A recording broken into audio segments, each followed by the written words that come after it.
connection with him was in baseball. Huh? They had well, during the American colonial period, baseball had prominent role here.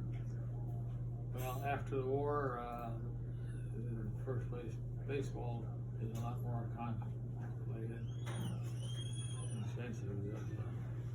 Basket, a cheap peach basket on the dirt floor is all you need. And I won't go on to that for too long, but through that connection, and it was mostly an American-oriented team. A couple of military bases, things like that. But I saw, my dream was, baseball is a great sport, and Filipinos are good at it.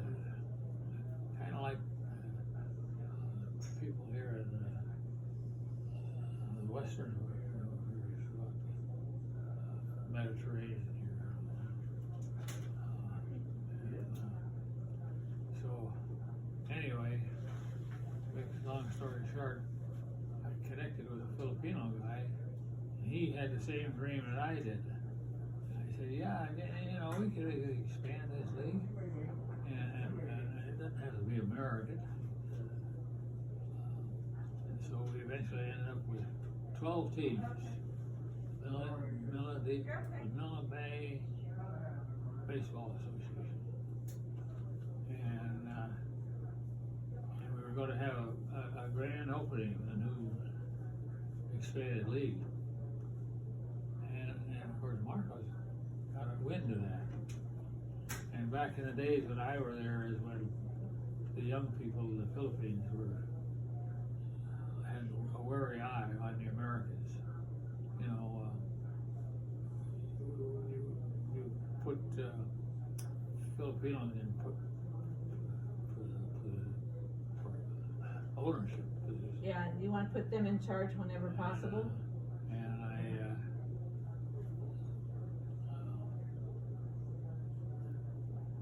So, but nevertheless, Marcos, a politician, is concerned about the young people in those days being concerned about, well, the gringos are still in charge here anyway, you know.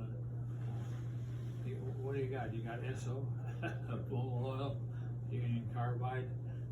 You know, you gave us our political independence, but we really don't have our Economic. political. But so I'm sitting in my office one day, and one of my public relations men comes in, and he's also a PR man for Marcos. And he comes walking into my office. He says, "Bob, the old man would like to see you." That was the buzzword in the Philippines for American executives. And so I said, "Well, fine. Just let me know when he'd like me to come see him. I'm glad to come down." You don't understand, sir. He'd like to see you right now.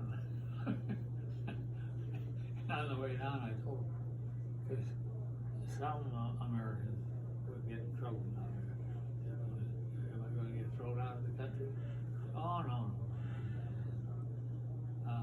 Marcos is concerned about, again, it is another gringo operation that doesn't belong here.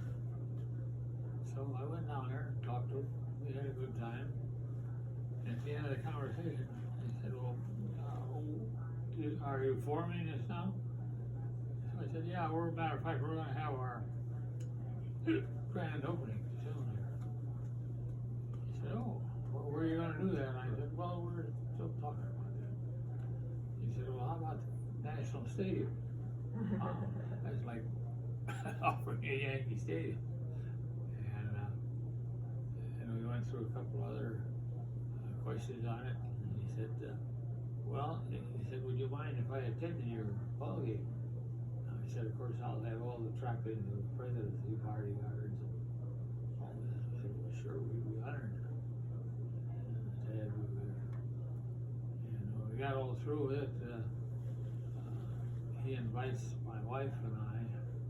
Oh, and by the way, my son is in the Little League, so he's on the opening ceremony. Oh, one more thing.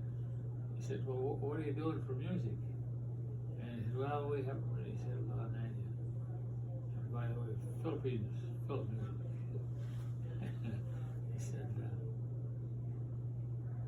well, how about the Philippine Army National Band? Very nice. And so it was a big holiday success. They had the grand opening. I was scared to death.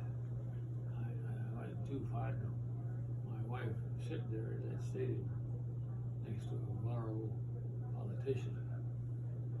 And we went through it. I can still remember.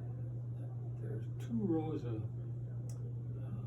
military people there, and they've all got hand grenades. Well armed. Well armed. So, anyway. Wow. It was a good day.